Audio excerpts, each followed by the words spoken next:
अरे बाबा साइकिल कब दिलाओगे? अरे दिला दूंगा बेटा, वो तू भी जिद करता रहता है। और ये फातिमा कहाँ मर गई? अरे फातिमा, वो आके झाड़ू वगैरह लगा दो यार, घर इतना गंदा पड़ा हुआ है। जी पापा अभी सफाई कर देती हूँ।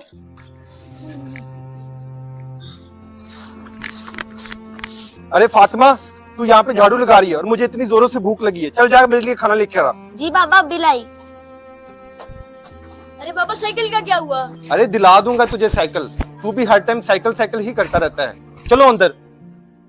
पापा अब बहुत दिन से कह रही हूँ मुझे आज साइकिल चाहिए ही चाहिए। बेटा पैसे आने दो, मैं आपको साइकिल दिला दूंगा।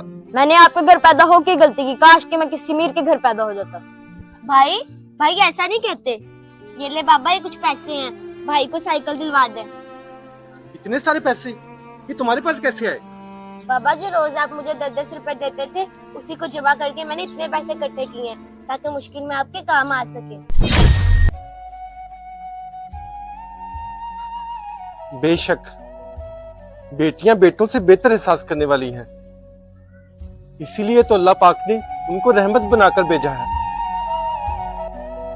बेटियां मुश्किल में माँ बाप का ज़्यादा ख्याल रखती हैं। हमारा ये मैसेज आपको अच्छा लगे तो सदका जारिया समझकर शेयर ज़रूर करें।